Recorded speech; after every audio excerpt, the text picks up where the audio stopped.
Ladies and gentlemen, welcome to John and Dylan Online, a fucking goddamn motherfucking podcast where two losers who swear, like I just did, talk about internet history. Joining me is my co-host for the show. He will be telling you about both our subjects this week. Coming up first, in segment one, we will be talking about Shoenice. Let's get ready to be sad. And then, as a beautiful tonic, we'll be talking about the Gringo Poppy and surrounding phenomena, which will bring us nothing but joy, for we will be mocking an idiot asshole. Speaking of idiot assholes, let me throw it back to my co-host, noted douche and noted friend, Dylan Gott. Go ahead, Dylan. YOLO. Do you want to know the quick story of Shoenice, and then I'll tell you a bit more about him, or what do you want to do? Because Brendan Schaub will take up most of this episode, but Shoenice is a quick and sad story. I would like to know a bit more about Shoenice. I've watched one. I got really into YouTubers' downfalls in the COVID-19 pandemic. Oh yeah, which is so funny because it's like the downfall of this YouTuber who still makes so much more money than this is exactly why I enjoyed watching them, is because it's like, do you feel bad about this guy that's literally making double your fucking income, bitch? Like, I think that Logan Paul will eventually end up in jail for financial crimes, and that is, I could have told you that 3 years ago. Like, you just look at that guy and you're like, yeah, that guy's gonna end up in a minimum security prison. And then you look at Shoenice and you're like, this guy's gonna end up living somewhere really sad, like a grandparent's shed. It's always the worst when someone ends up not in a parent's basement, but like, I live in my aunt's basement. You're like, oh, what the fuck happened? You're living with your mother's sister. Yeah, that's inside. He's not living inside, John. There's no more people that will let him sleep with them in the same place. That's when you said to me Shoenice is homeless, I thought you were just being mean-spirited on a DM. I didn't realize that you were literally just bringing me up to date on the situation. Oh no, he's homeless. Like, he's a homeless man. Here's the short story. Go ahead. The longer one. Short story. Man goes to army. Been there. Probably has developmental delay, has family, quits alcohol, gets his son made him a YouTube channel. He then started just like eating weird things. Like, basically they were like, yo, in high school you used to just eat napkins, do that. He eats a whole roll of toilet paper, and that's what makes him go viral early on. And that, what year is this? And I hate it so much, but what year is this? Good Lord, I will look that up. Like, this is early YouTube. He's one of the first YouTube, because he doesn't even do anything. He just goes like, hi, I'm Shoenice. I'm gonna eat lube now, and then he just no music, nothing else, just eats a thing of lube and goes, Shoenice. And then he goes, I want to end world hunger. Like, he's clearly fucked. And then I remember my friend showing this to his wife at the time, and he was like, isn't this funny? And she's like, this guy's just got like serious problems. And then which one of your friends, both of us realizing like, oh yeah, I guess we're mean. yeah. Okay, I just want to say this, by the way. I so thought you were going to say Shoenice went to college, which is why I said we've all been there, because I figured, because he eats a bunch of random shit, this was a frat bro dude that just figured that out, was like working for some sort of sketchy financial person in the late 2000s, like Jordan Belfort. Economic crash, he just starts eating lube on YouTube. That was the Shoenice background that I was hoping for. Instead, yes, Dylan, that's exactly correct. He ate the toilet paper thing. Makes me so uncomfortable. I don't know why. It's just, I'm like, sir, wrong hole. Why? I mean, dude, he eats so many. I know. Look, it's all awful. The lube makes me so uncomfortable. I hate it. I hate. It's crazy because he goes, I've used this for a lot of self pleasure, and then he's like eating lube on a channel that his son made him. What it also reminds me is, I know, as do you, we know a guy that drank nail polish remover, and all I think is, wow, Garrett could have had a YouTube if we had just filmed that. No, because here's the thing: if he would do it, but he's clearly like a normal guy, where it'd be like, well, that's a crazy thing. Shoenice is like, he's clearly like, he's fucked. I don't know. Did you watch this in the time? I didn't see Shoenice. I only discovered it like 2 years ago. So you watched this in the time.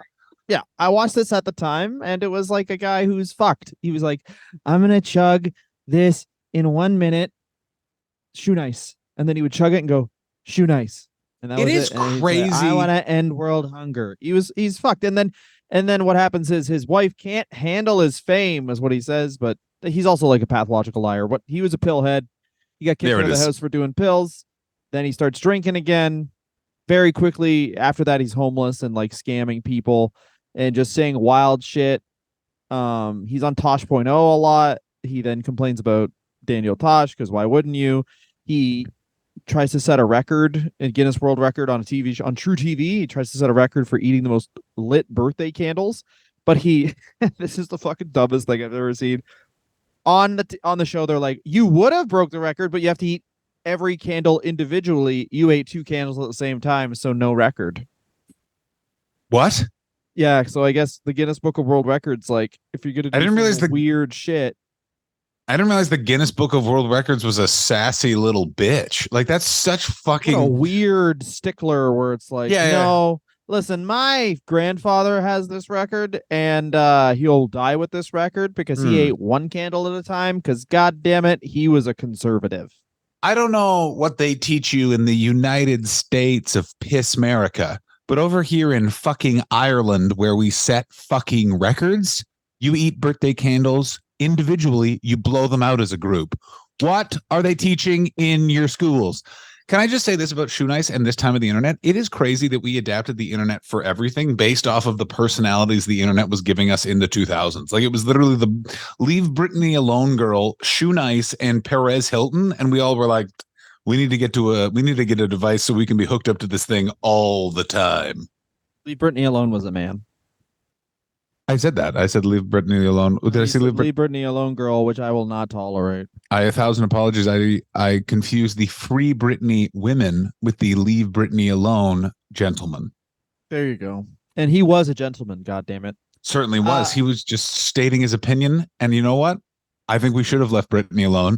We would not be getting, quite frankly, the most awkward Instagrams I've ever seen in my life. Like, literally, oh boy, the amount of times she's just near a big thing of water. And I'm like, careful, Brittany. I think you're going to drown in that because I think you're dumb. Yeah, I mean, yeah, I released a video around that time called "Let's Pressure Britney More," and that was less successful.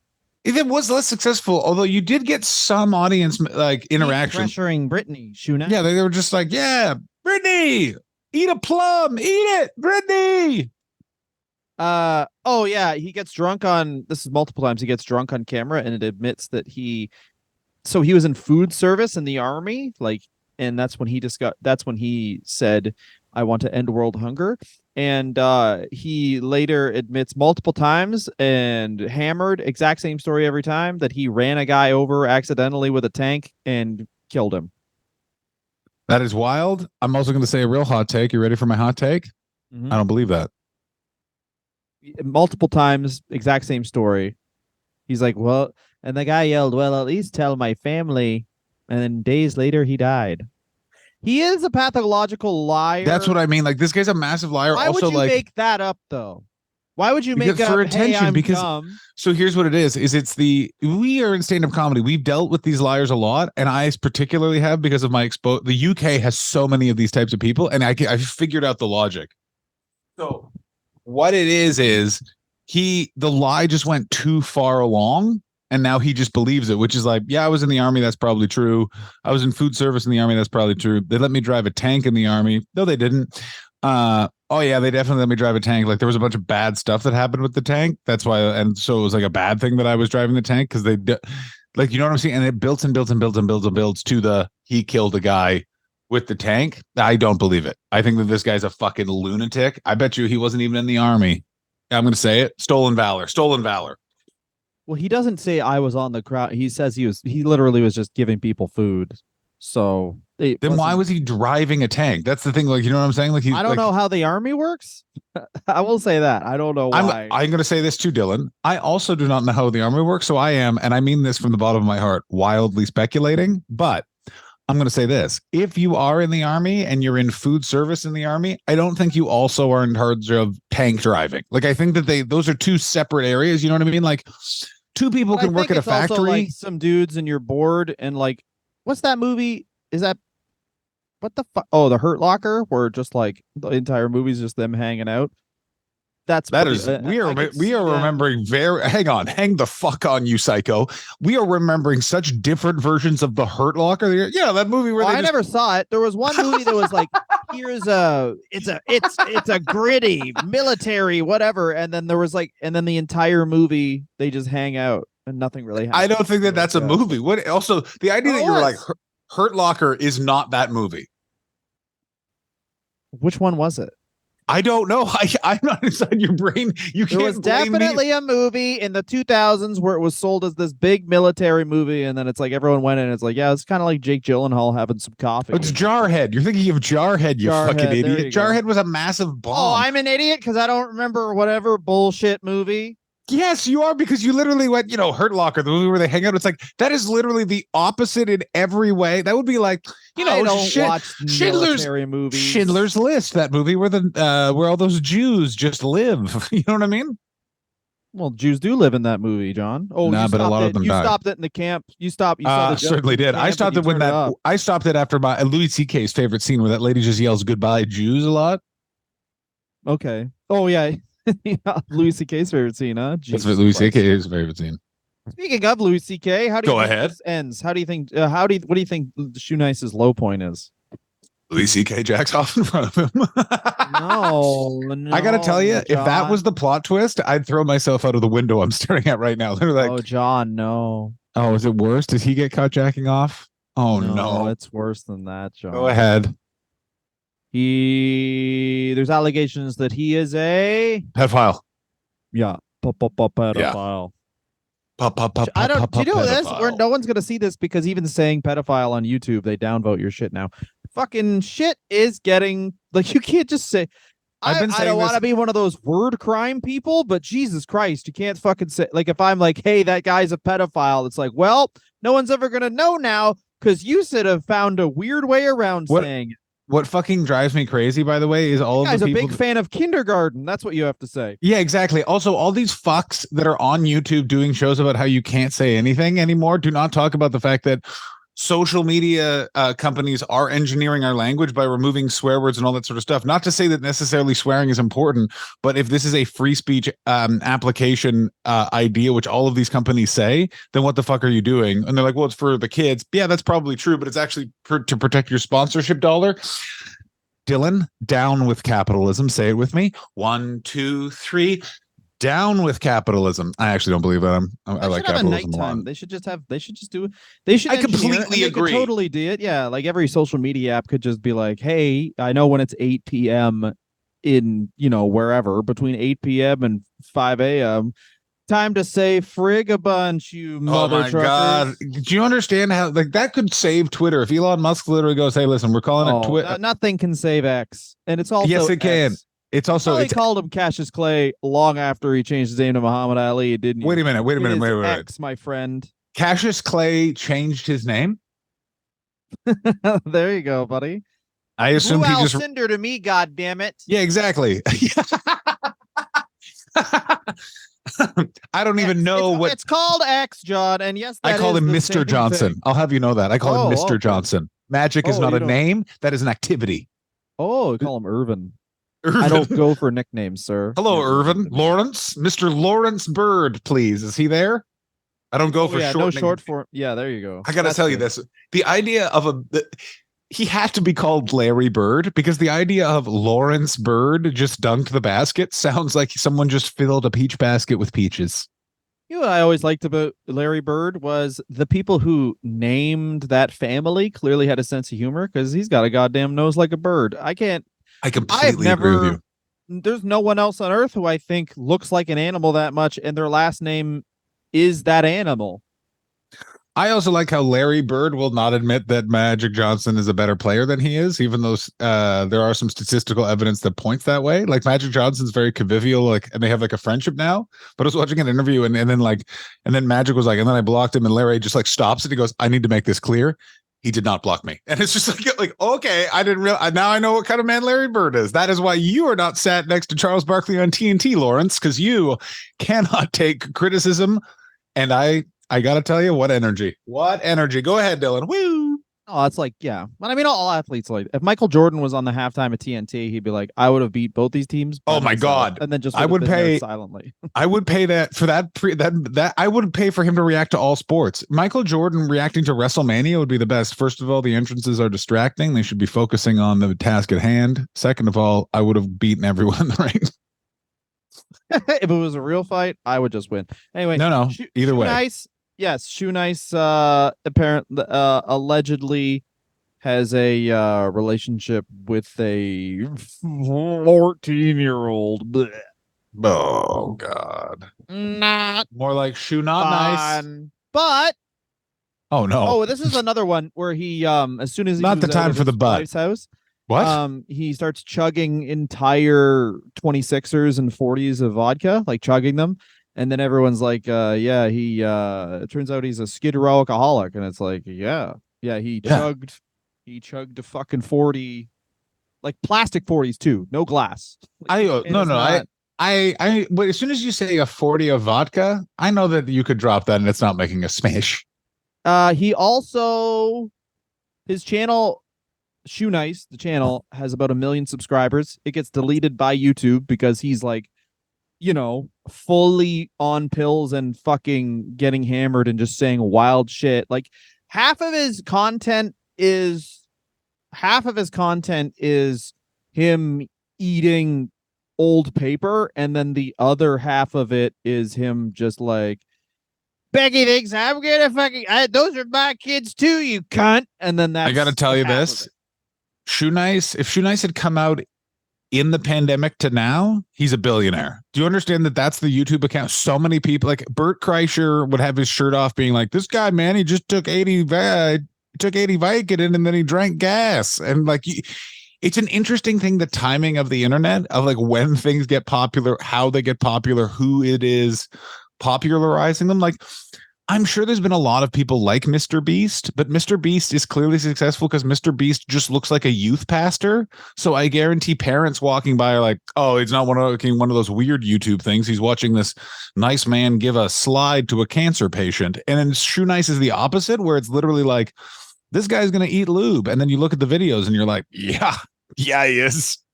We'll talk about Mr. Beast, I'm sure, because literally, I just like, the first thing I heard about Mr. Beast was that the Squid Games thing he did, where it's like he keeps on putting more and more money into his videos and you kind of can't ignore it. But Mr. Beast is the first of a kind where he's like, as a child, he's like, I want to be a YouTuber. I'm going to learn how to do this, much like we did stand up, or anyone out there who, if you're really passionate about something, you learn it, and not in a way where anyone teaches it to you. You literally just sit there for hours and hours being like, okay, I will do. There's no system. I'll build my own system on how to learn how to do this thing. And like, there's recording, like, he talks about how he like would just spend hours just looking at fucking YouTube thumbnails, which, by the way, if you want to look at Shoenice's new channel, Shoenice 22, where he has almost 200,000 subscribers. Oh my He's God. actually doing, we talked about Epic Mealtime, compared to like Epic Mealtime's engagement. I mean, whatever. Shoenice is doing fine. Some of it. That's crazy. Imagine Epic Mealtime. How far have you fallen? Well, the guy who's eating shoes is getting more interaction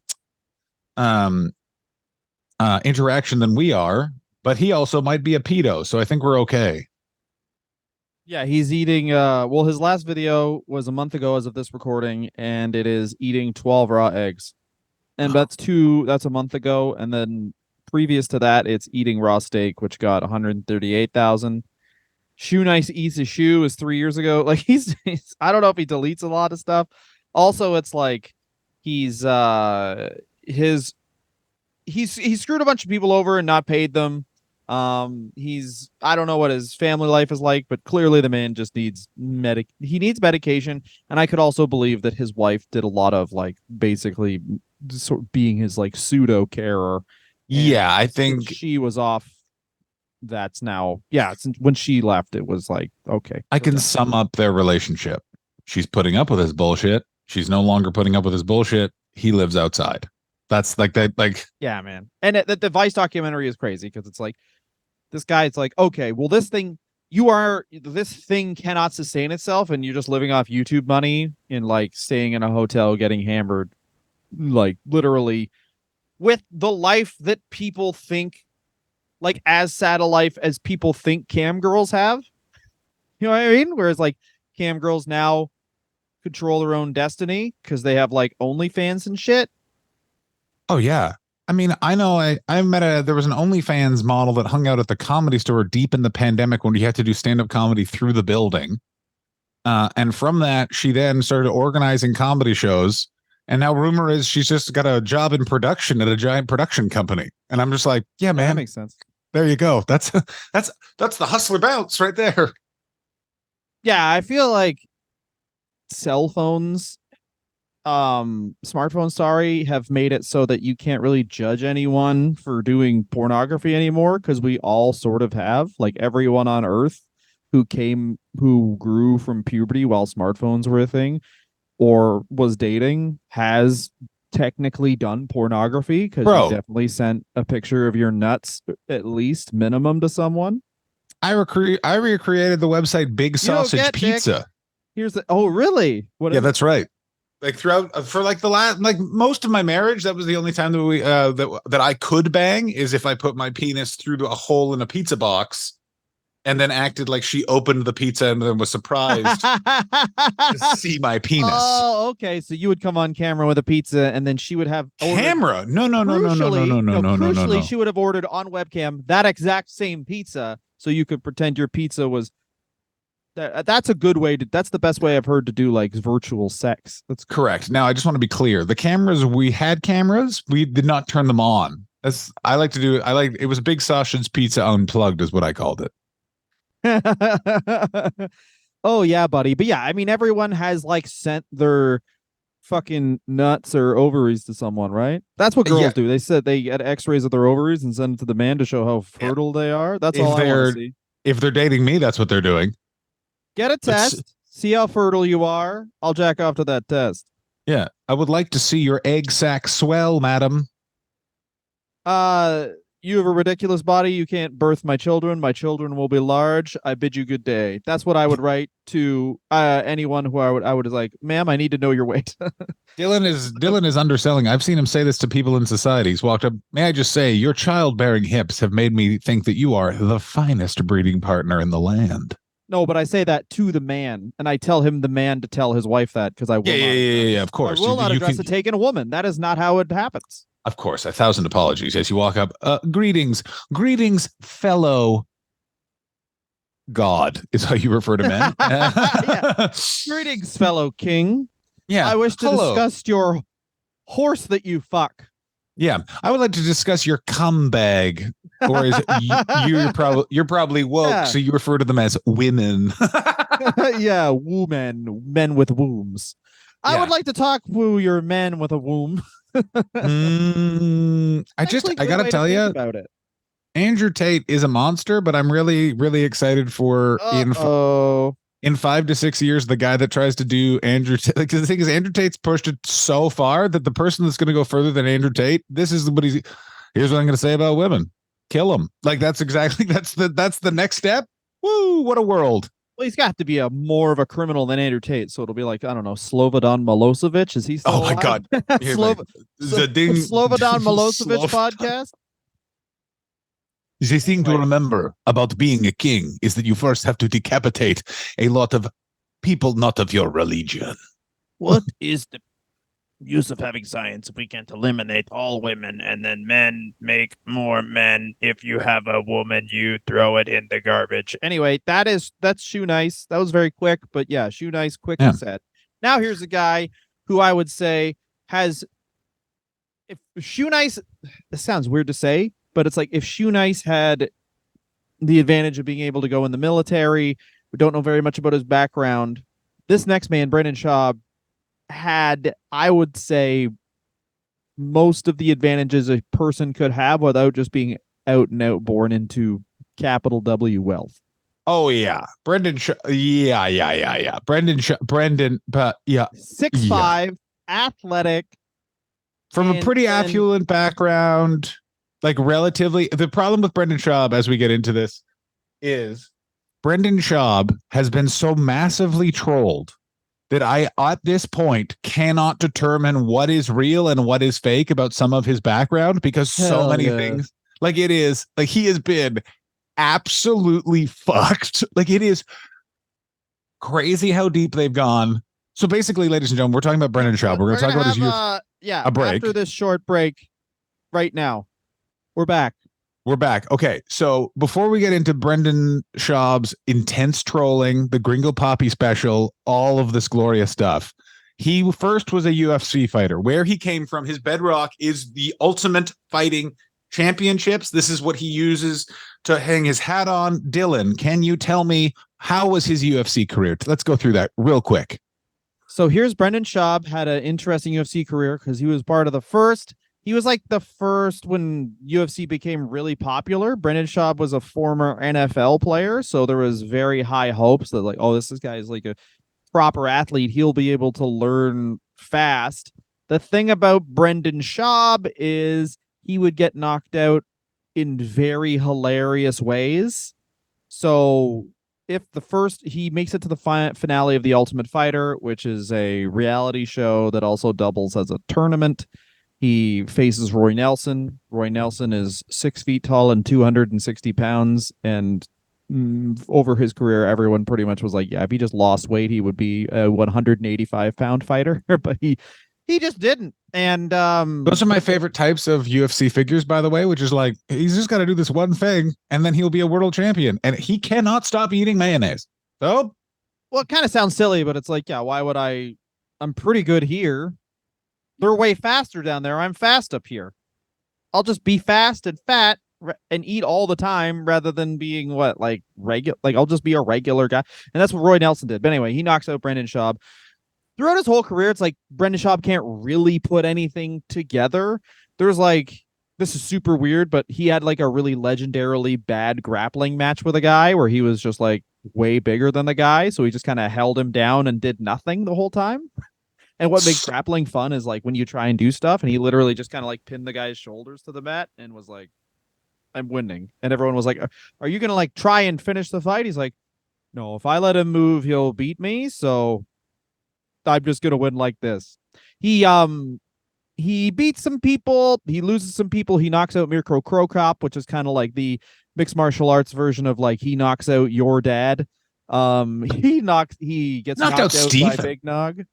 He knocked out Stephen Hastings, but it's like the weird thing about being a heavyweight is like, and being a fighter is you kind of make your bones off of beating up old characters that people really like, but it's not like any other sport where it's like Allen Iverson crosses up Michael Jordan and Michael Jordan gives a tip of the hat. It's like Allen Iverson knocks Michael Jordan completely unconscious in front of his family. Yeah. And then the family apologizes to Allen Iverson for I'm so sorry that our father is here. It's like, wow, what a classy way to go out. It's Michael Jordan is sitting there unconscious and Allen Iverson is like doing a dance over his body. Joe Rogan is like, how do you feel? UFC happens. But yeah, that's his UFC career. And he's like a mid-level heavyweight. Not bad by any stretch of the imagination, wins and loses, about a 500 record. Just athletic, never like takes to fighting. Okay. You can't say he was disappointing because like, whatever.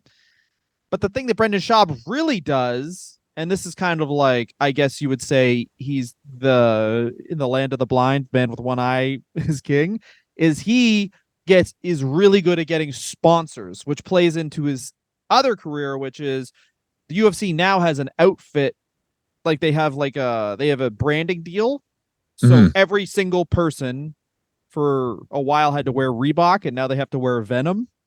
Yep. And you don't get to put like anything on your shorts, but Brendan Schaub shorts would be like covered in shit. It'd be like Dave's Auto Mart, Pete's Auto Mart, because he would contact these companies by himself and make like $200,000 just by wearing shit on television, like just having shorts that are a mess, right? And once they get the deal with the sponsorship, that's when he kind of leaves fighting, really. I mean, there's the famous Rogan speech where he goes, you can't like stop this, please. You're going to get horribly concussed. And Joe Rogan does him two solids, really, because he like gives him a comedy career, and B gets him to stop fighting. And the first one is bad and the second one is good. I would also say Can I say a third thing that he also did is he also gave Brendan Schaub respect and sort of a base as a UFC commentator, because what happens as soon as he stops fighting is he basically joins Showtime as their version of Joe Rogan. Like essentially Showtime signs him to a 5-year, I think it's 5-year contract or a certain amount of. This is very important what they do with Brendan Schaub. Sorry to cut you off, but like, no, it's fine. You know more than I do in this. The Mayweather-McGregor fight, and this really is the conceit of Brendan Schaub on Showtime, is Mayweather-McGregor fight. That was a huge fight. He's the only guy going out and being like, there's no way Floyd Mayweather can win. And infuriating every person in the world. Because it's like, oh my no God. one is going to beat Floyd Mayweather in a boxing match, let alone a guy who's just like, oh, what's his background in boxing? He did a bit in high school. And also now, if he thinks there's a parking spot in front of the store, then there is one. He does The Secret. That's most of his boxing training, is just doing The Secret. Also, he's like kind of washed already in the sport he's the best at. But yeah, he'll do this fucking thing. Anyway, yeah. But Brendan Schaub is literally on TV being like, there is no way. And that's a big thing is, can a mix, like, this old thing of like, who would win in a fight, a mixed martial artist or a boxer? And the answer is, let's just pay money and find out, because then they both get lots of money, which is Brendan. But everyone else is like, there's no way McGregor can win. Brendan Schaub is just like, he's a troll, right? And then, but then he just keeps that up, and it's like, you have to, the real good thing that like guys like Skip Bayless and Stephen A. Smith and Shannon Sharp, guys like this do is, they're trolls a lot of the time, but at least they're right enough where you can justify it. There was also, I have to say this just to pause and sort of interrupt. Yeah, and it's particularly about Stephen A. Smith versus Brendan. What Stephen A. Smith does is he actually never commits to a point. He just ends every sentence as if it's a declaration. Do I think Barack Obama was the worst president ever and fucked my mom? No, I do not. Stephen A. Smith does not. And Stephen A. Smith is literally one of the, I love broadcasters. It's a weird thing about me that I find I love Stephen A. Smith so well because he is so good at not saying anything over the course of 5 hours. And it is so intensely listenable. And Brendan Schaub is the opposite, where Brendan Schaub is just saying a hot take because, and it works for Brendan Schaub because Brendan Schaub genuinely believes it. Like Brendan Schaub is a level of delusional because he's had so much of his life where it's just, do you want to do this? It worked out. I want to be in the NFL. That's not working out. Okay, you're going to join the UFC at like the UFC when it's at what I would call like UFC was K-pop for a bit. Like everyone just was aware of it. And you just knew like when Ronda Rousey was beating the shit out of people, Conor McGregor was his most Conor. And then you had this fucking mealy mouth weirdo just kind of also there. It's so interesting. Apologies. No worries. I mean, literally, like that sets up his comedy career. So what we're going to do is we'll take a break, come back, and start talking about why people hate Brendan Schaub now. I think shortly, and now we can say what was happening is there was a progression where he came into comedy and came into this thing humbled because he had just been humbled on a podcast, and Joe Rogan kind of like builds him back up, and he like gets his confidence about being a comedian. And he's like the only person I've ever seen where as their confidence rises, they get worse at the thing, because part of it is like, yeah, you're around all these comedians, but you're like this dumb jock. I think also we can debate exactly what happens, but I think also part of the problem is he had a lot of support early on. You have to sort of basically look at it as like 2018. We'll talk about this in a second, but basically he gets one stand-up special that was pretty bad and doesn't learn from that. And then just it's not pretty bad. The first one's worse than the second one, I would say. That's my hot take. Really? You think that you'd be surprised? I think it's been a while. I've never actually watched all of You Be Surprised. I have watched all There's one bit in it. Gringo Poppy's bad, but I've seen Gringo. That sounds all right. We'll see you in a second. Guys, enjoy this break. Dylan and I are going to go get coffees. We're going to have wee-wees. We're going to come back. Here's what we're going to talk about. Is Gringo Poppy better than Delirious? Yes. Is it better than everything Richard Pryor has done? Of course. Is it better than George Carlin? Yeah. Is it better than Godfrey? Yes, and I meant to say Gallagher. Is it better than Gallagher? Yeah, why did I bring up Godfrey? Is it better than Godfrey, a comedian that's only known as someone who should be famous but isn't famous? Yeah, Brendan Schaub. No, Brendan Schaub is not better than Godfrey. I've never seen anyone kill harder than Godfrey. He made a bartender give him a standing ovation once. It was crazy. Yeah, I mean, but Brendan Schaub is still better than Godfrey. More to that on the break. Whoa, hot take. See you in a bit. Dylan, welcome back from the break. How are you feeling? Oh, fuck. Oh, wow. That's how I'm feeling, bitch.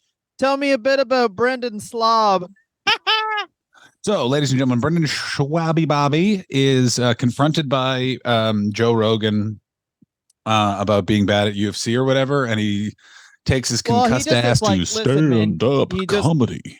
He does something that you should do to a lot of, I think, not a lot of, only people who fight. Not even like jujitsu, like just people who your whole thing is head trauma is, hey, there's no teams. So like, here's the, obviously fighting is run by the mafia. Best case scenario. So worst case scenario, it's Dana White.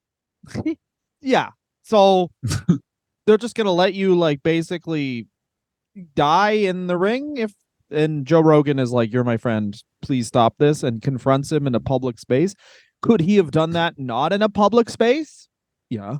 Yeah, but this worked. Yeah. Oh, this worked very well. So, yeah, and then because everyone's already rooting for him, like, okay, this is going to be a hard thing to transition out of fighting. And then Joe Rogan hands him 7 figures a year. It cannot be stated enough where it's like this guy could just have done podcasts as the like dumb but charming guy with comedians and be very well liked and very different than everyone stepping on each other like we do all the time to try and get a laugh. Just the one guy who's like, yeah, I don't know, man. I played sports. You guys are losers. Like he could do that. First of all, I do not step on you. I interrupt you to improve what you're saying because it's bad. And I interrupt you as well for the same reason. Continue. Damn right. I'd like you to start talking so I can interrupt you. No, you're completely correct. And I actually think that's what he should have done is just been the galoot as opposed to what happened was because you have to like he should have been the like, can you believe that Chris Hardwick and Brendan Schaub are friends as opposed to what he did do, which was he's the jock. So he gravitated towards the scum bunch bullies of comedy, not understanding like, no, bro, these people are not your friends. These people really rooted for whoever it was that was punching you. So what happens is he goes into comedy. He also gets a huge Showtime deal because this is the beginning of everyone realizing Joe Rogan is the biggest force in media, that Joe Rogan is Oprah Howard Stern. Yeah. Like he's everything in this time. And so people are, and this is a pre-COVID still before people had completely and totally started believing that streaming was the way. A network like Showtime picks up Brendan Schaub and is basically using him to be their Joe Rogan. He's their face of MMA coverage. He's doing a bunch of different programs. He has a Showtime stand-up special, which we alluded to, which I should have watched, and I watched some of in the time, because what was also happening was it was the most competitive time in LA comedy. All of the clubs were literally sustained by, and I know because this is when I moved to LA, Joe Rogan doing Joe Rogan's and Friends at the Improv and the comedies. Like Comedy Store, Joe Rogan was just there, but then at the Improv, Joe Rogan would do Joe Rogan or Joe Rogan with, like Brendan Schaub was always on those shows, to the point that right before COVID, the Hollywood Improv redid their green room so it had a ventilation system so Joe Rogan could smoke weed in there. And then he moved to Austin. Yeah, well, that is exactly what you're saying. Like now you have like, it's literally Johnny Carson, but he still does stand up all the time. Yeah, you have Johnny and literally, so what happened? This apparently, like all the door guys have talked to like older comedians, and basically this is a thing that happens in LA and is exactly what happened with Sam Kinison, which is Sam Kinison was this comedian that no one had ever seen do anything like this and brought in all these people in the same way Joe Rogan brought in all these people. So you kind of had to be like, all right, who do you want to put on? Brendan Schaub was the guy who always got put on with Joe Rogan because in Joe Rogan's head, this guy, I'm helping him, I'm giving him spots, he's transitioning from fighting. And what I think happened is Brendan Schaub, who doesn't, this is benefit of the doubt stuff, I'm trying to not assume he's a wild, crazy narcissist, is just an athlete and he's kind of dumb. So he's like, all right, well, these rooms are full, I must have done this. not understanding that it was Joe Rogan's fame and he was just in the wake of it. Also, at the same time, you have Fighter and the Kid, which blows up as a podcast because you basically have Brian Callen, who is center right, talking about center right things, and Brendan Schaub, who is a dummy, and they would basically just talk about weird politics that no one was discussing in 2018, or another perspective no one was discussing, and then Brendan Schaub would do hot takes on fighting, which was super hot right then in that moment, so people would get even more excited. Plus, they were platformed by Fox Sports Network and basically were used as like their fight commentators. The media was really behind Brendan Schaub in 2018, 2019, going into the pandemic, all of that sort of stuff. Like, he is very much to a certain segment of networks, their boy, their version of Joe Rogan. Well, then the pandemic hits. Go ahead, Dylan. The Showtime thing is also like Brendan Schaub is operating outside of the Ultimate Fighting Championship and actively not basically shit talking them because he's out of it, so he can kind of like shit talk them and he's not affected by it, which every other fighter needs the UFC. So Showtime's outside of the UFC. They don't do any UFC stuff, so they need an MMA man. So Schaub gets pulled up because he's the highest profile MMA guy who's like, obviously he's affiliated with Rogan also for some. The Showtime comedy special, it's like, hey, I've done comedy for 2 years. I can't. The guy must be a narcissist or something weird to be like, no matter who you are, doing that much time after 2 years is incredibly difficult. I would have given the benefit of the doubt at the time because like Joe Rogan just kept saying he's really funny. And like, for some reason, like, everyone who Joe Rogan has hung out with and been like, he's really funny is usually a seasoned professional comedian. So it's like, oh, he's really funny. And like when he says that about Joey Diaz, and then sorry for interrupting you. Yeah, no when worries. he says that about Joey Diaz, you go and you discover like, holy fuck, how did I not know about this guy? Brendan Schaub, what it felt like and feels like to me is Joe Rogan has betrayed me. How could he do this to me? Like, do you know what I'm saying? It's pretty fucking crazy that Rogan, but I mean, I don't know that guy. Maybe he's a bit wonky in the head. Everybody makes mistakes, but the one thing that definitely happens is people at the beginning like Brendan Schaub, and this is well articled because if you type Brendan Schaub in, there's just as many documentaries about how much people hate him as there is things that he's done. So you understand that gradually this guy, the success goes to his head. Like, not even gradually, like seemingly immediately. But I think sorry. I think you're 100% correct. I think the success absolutely went to his head. And I actually want to explain. I think I know where and when and why. So, Showtime special. He's on Showtime. That's super exciting. You have to remember that Brendan Schaub is an athlete and has like an athlete's mind towards goals. And I think what happened is this. In the pandemic, both Joe Rogan moved to Austin and like became even more independent and outside of the system. To Brian Callen, his co-host on The Fighter and the Kid, is Me Too'd so hard. And by the way, sidebar, has one of the most aggressive reactions to being Me Too'd I've ever seen. Holding an iPhone this close to his face with two black eyes, basically being like, I will sue you. All right, Brian, little intense for a guy I once saw in an alley behind a comedy club scream, I just want to fuck Asian chicks. Is that so fucking wrong? And he was by himself. So that all goes away, and Brendan Schaub is left to man the ship for Fighter and the Kid while Showtime is all going on, all that sort of stuff. And the numbers start to plummet.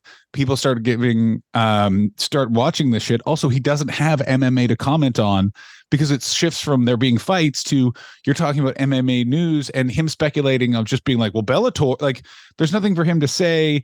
The numbers of the UFC are softening and it's not the media conglomerate giant that it was in 2016, 2017, 2018. Softens. He loses his Showtime deal. And I think this is the moment where he goes, I am going to be a media conglomerate. I'm going to go out on my own, like Theo Vaughn and all these people that I'm sort of friends with that have podcasts with. I'm going to do that too, not understanding that those people have years and years and years of experience behind them, huge media teams behind him. Like he keeps just hiring weird scammers that keep scamming him. This guy, Mark Hartley, who later like reveals all of his business and then turns out to be someone who's like abuses his wife. Like it gets so crazy because this guy basically just decides I'm a businessman, and then tries to have a business, and it goes so badly. Go ahead.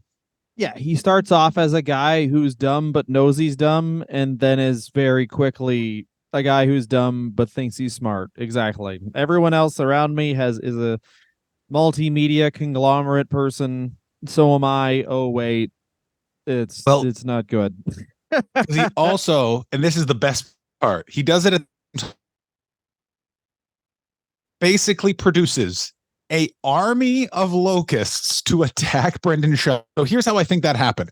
Brendan Schaub, if you're an incel, Brendan Schaub is literally everything you would hate, because he's a tall, supposedly good-looking guy who's constantly fucking people and talking about how tough he is. So you'd be like, I fuck this guy. If you're a comedy intense fan nerd person, you fucking hate Brendan Schaub. Everything he's done to comedy, and he keeps appearing on podcasts and is super boring. You're roboting. Comedy people, super intense. The Rogan universe people that are just Rogan peeps, start to really hate him because he's so contradictory to Joe Rogan. And you can literally see it build on the Fighter and the Kid subreddit has gone from a Reddit subreddit to discuss how much they enjoy this podcast to literally an open chat room where they are discussing the mistakes this idiot made and how they can attack him more.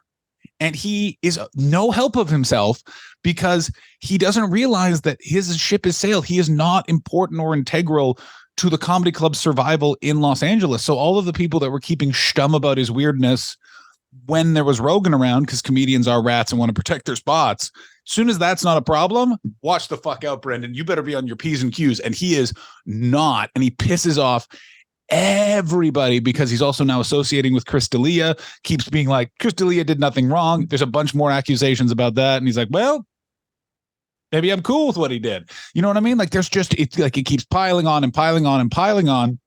He announces he's going to do a special. He's building up to doing a special. He keeps implying it's going to be on a streamer, that it's going to be super big. And instead he releases 25 minutes. At the same time, the podcast Trash Tuesday with Annie Letterman tells a story about a bad comedian at the Comedy Store who asked her to walk him to his truck so she could suck his penis.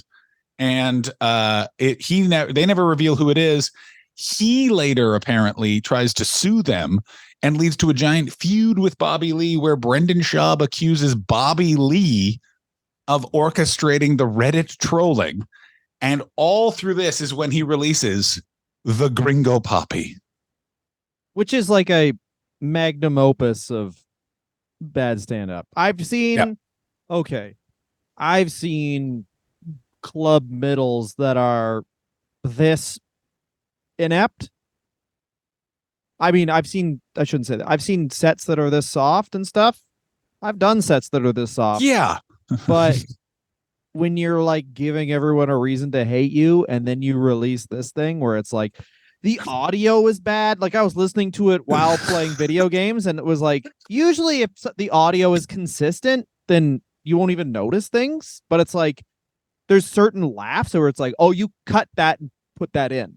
Like, you cut that from another laugh and put that in, and then the end of the special just kind of like, it's a joke, and then there's a huge standing O at the end. Clearly a producer was like, everyone fucking stand. Like, it's very poor. It's not only the bad material, it's also there's production issues. Every single thing is wrong with it. Apparently he bought views. He bought followers. Yes. I have that information. That comes from Mark Hartley when he did a Reddit AMA on the Fighter and the Kid subreddit. What a mean time everyone was having.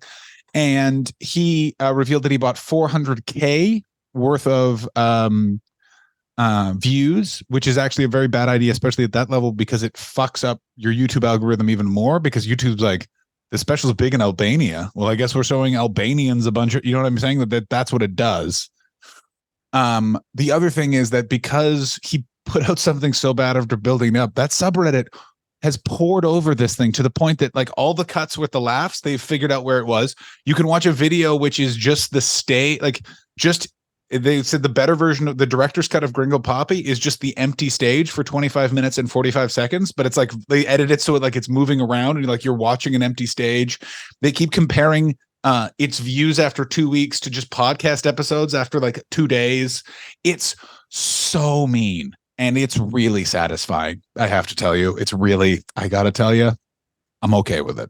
Well, they're trying to break a guy who's like he's a pathological liar as well. He does a lot of stuff like just even looking at like the liner notes on Wikipedia here, there's like, I forgot how immediate he becomes an asshole. Like there's a MMA article where, now keep in mind the last fight he had, he was knocked out by Travis Brown, who was Ronda Rousey's husband. And then a year later, he comes out with a article that says, I'm too much man for Ronda Rousey.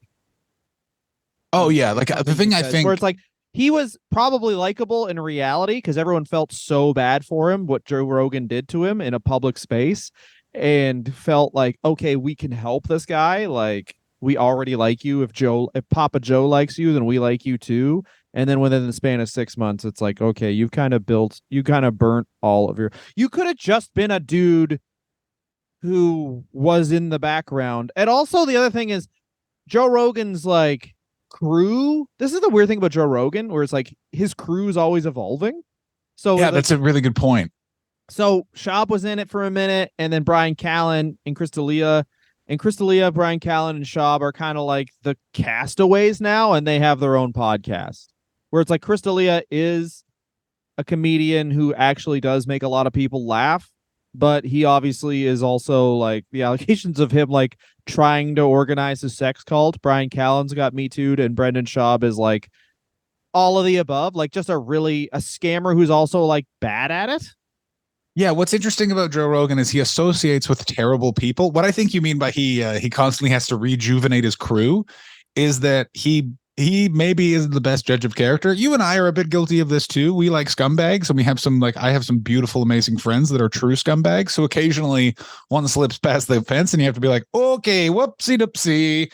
And I think that that's sort of Joe Rogan's problem, and that like Joey Diaz has kidnapped a man, but I'd trust him. Like I'd trust Joey Diaz to pick me up at an airport. Like Brian Callen's never kidnapped a man, but I guarantee if you're like, can you pick me up at the airport? He's like, no, man, I'm getting my dick sucked. And you're like, that's probably not even true. Joey Diaz strikes me as like the Latin version of a ton of comedians I've seen, where it's like, oh yeah, I did crime, but now I don't. And you're like, there's something about you that does make me think you're actually retired from crime. Like there's something like you're correct. Jeff Innocent in the UK is like that. He's very, very, very, very funny guy. And yeah, it's like, it's the same thing. He's like, he looks like a fucking criminal, and apparently he was. This is from his own stand-up. So yeah, the one but you would never meet that guy and be like, the exact thing is like, this man used to, but now he does not. You know, the best example of that is a guy named Ricky Grover, who you never would have met, because by the time you moved over to the UK, he wasn't on the circuit anymore, because he quote unquote moved to rural Scotland because he was too sure he was finally gonna beat someone to death. And that, like, yeah. And like, let me say this, Ricky Grover is the only guy that I was talking to, a security guard at the Edinburgh Fringe Festival, and I went, you ever been scared? Like, and this guy's a Glasgow prison guard who has the scariest eyes of anyone I've ever met. And he's like, you ever been scared by anyone? He's like, you know the comedian Ricky Grover? And I'm like, yeah. I'm like, he's like, I saw that guy knock out someone one punch and he didn't even fully extend his arm. That guy scares me. And I was like, okay, yeah, okay. Wait, what do you want to say? What's your final point here about Brendan Schaub? Like, where are we wrapping up with? Because not that we're wrapping up the episode, but where can you really go? But like, this guy, his whiskey, I guess, it's failing. His whiskey's failing. His marriage, people are saying is under fire, but maybe it isn't. This is the thing. It's the internet, so it's like, yeah, who knows? What is this shit? What is happening? The people make fun of on the Reddit. They make fun of his like CTE slurring, essentially. Correct. Yes. No, here's where I think it goes with Brendan Schaub. We are slowly going to watch a man unfamous himself in a very embarrassing manner. Like, I think that this is people are engaging with him, so he's gonna still just be around because people like bullying this dum-dum and watching him flail. I'm really glad you brought that up so I can prove to you you're wrong. The problem he has is, yes, those people are engaging with him, but because of all of his social media has had a huge period of time where the traffic was so much higher, and it's now dropped pretty substantially. Like his YouTube views are down, and YouTube subscriber rate is down like Again, this is based off of like most of the information, by the way, is coming from a Reddit that is literally like overtly like, we hate this man. So some of this information may not be correct, but he's lost like 100K supposedly of subscribers between his own YouTube channel and the Fighter and the Kid YouTube channel. Like that's going to affect him moving forward long term. Also, a lot of his platforms are closed to him. He got into another big ding dong with stupid Joe Rogan.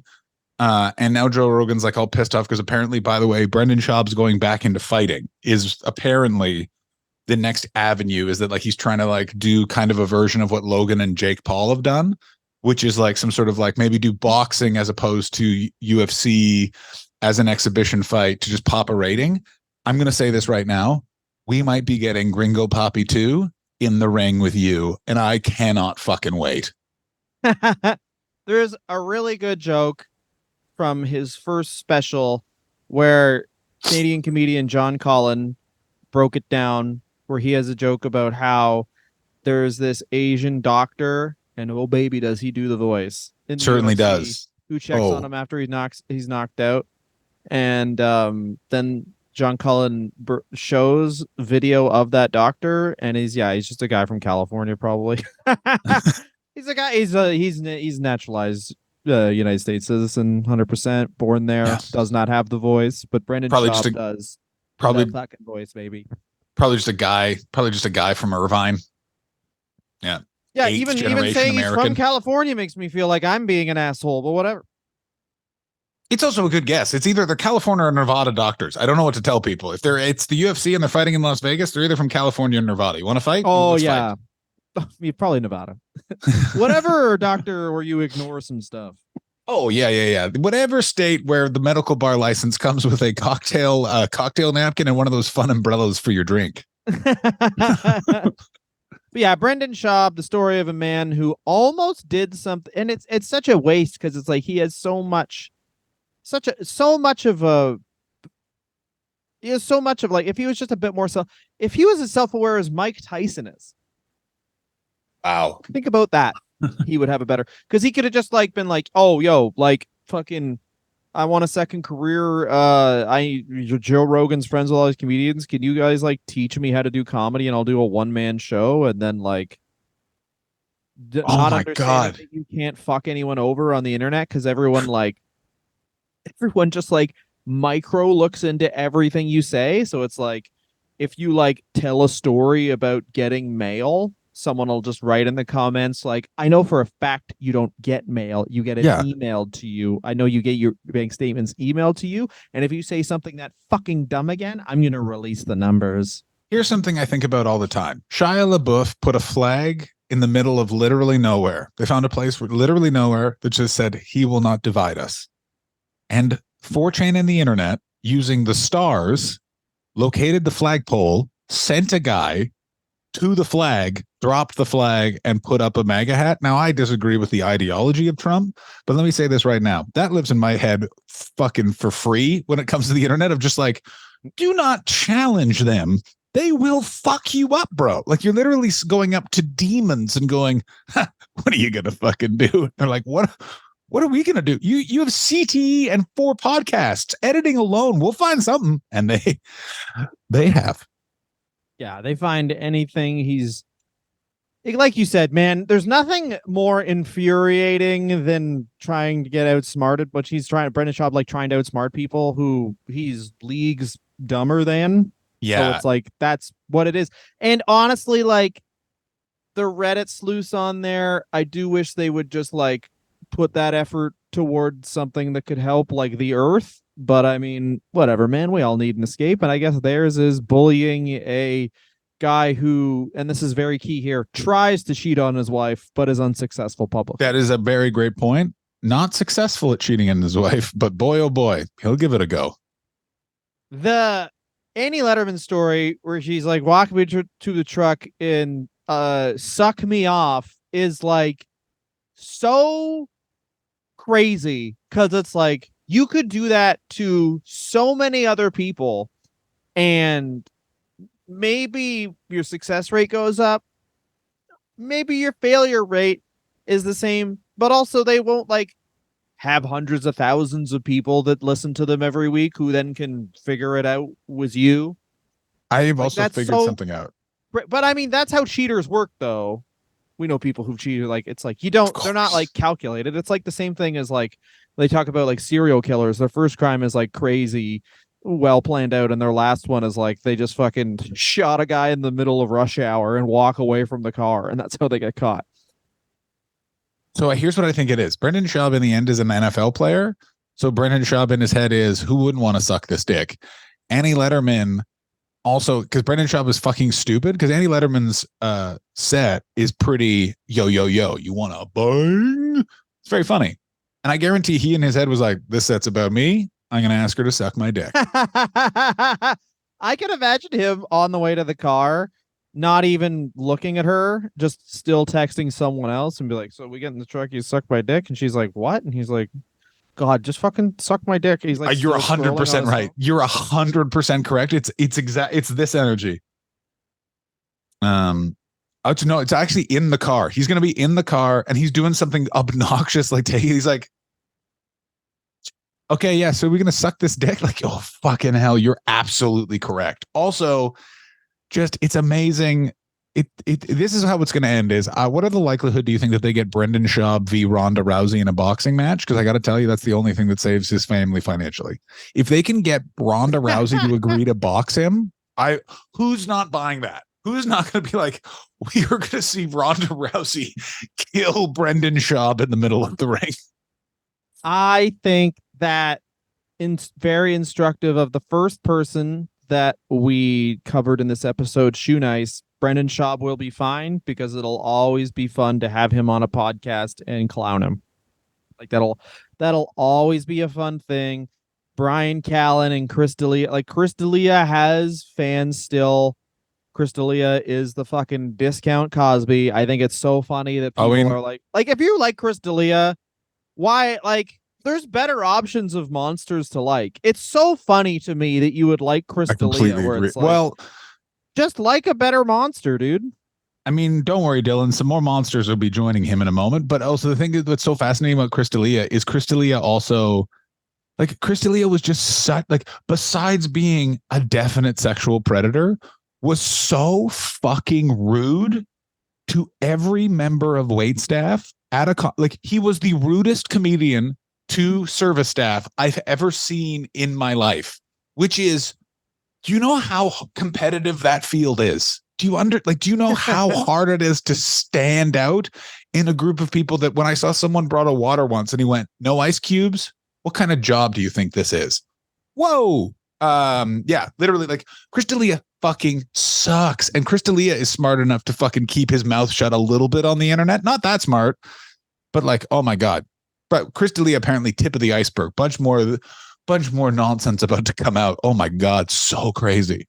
Ooh, a bunch of more nonsense hot off the presses. Because the thing is Chris D'Elia is the most hated comedian in Los Angeles. Like literally you walk into any comedy club and if you just find the right person, they will literally be like, let me tell you another fucking time Chris D'Elia was a piece of shit. Like I saw that guy once walking down the street in Taekwondo pants. Like he sucks. Hey, listen, there's a lot of stuff you can make fun of the man for, but like leaving your house in some weird pants when you have kids, I get that. Yeah, but I've been in the middle of the street in just in a sleeveless and fucking my underpants, one sock on, mismatched flip flops. That's quite crucially, that was before your son was born. You were just showing me your new look. I was like, take this fucking city over, dog. Yeah. I remember what I said. I literally got out of my mom's car and I just stood in front of your house, slow clap. That's a king. That's the top G, I yelled. So I guess my suggestion would be, Schaub, your new thing should be having a podcast with Shoenice, because you guys both are bad scammers and it would be really fun. So thank you guys so much for listening. On air now, live, baby. We're going to pick the subject for next week's show. Do you want to do a one banger or two banger next week, Dylan? One banger or two banger? What does that mean? One or two people? Do you want to do one subject or two subjects next week? Let's do We have some pretty funny ones.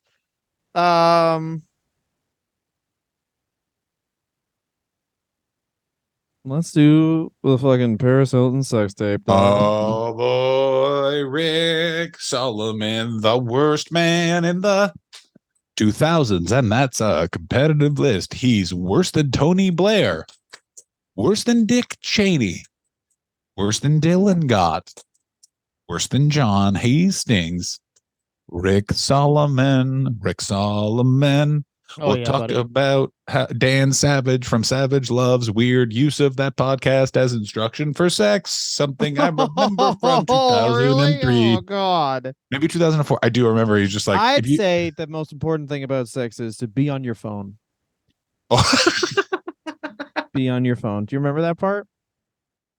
Is he on his phone? She goes on her phone. I did not remember baby, you love it. And she's like, yeah, okay. You know how hard it was to be on your phone on a flip phone? She was on her phone in 2004. Yeah. What was on her phone? Was she just looking at phone numbers? She's looking at her contact list, being like, still got it. Impressive. Yeah, is she playing Snake? More ways than one. There you go. Also, it's like, yeah. I mean, we'll talk about it next week, baby. That's what the world needs. Two bald guys talking about fucking a sex tape. It's our turn. Deuces, dogs, fucking Tiger Thick Whiskey sponsors this podcast now for free. Yeah, this podcast is brought to you by the Schaub Show, where the camera. Boy Media. Thick Boy Media. We're brought to you by Shaples World or Chappelle's World. Shaples World. I don't know what that podcast is called. Chappelle Lacey is a very funny comedian, by the way. He was briefly one of the kids on The Fighter and the Kid before Brian Callen came back. Here's all I'll say. Please go look up more about Brendan Schaub. We only scratched the iceberg. Scratch the surface of this weird man. No. Scratch the iceberg of the. Scratch the iceberg. Thanks, guys.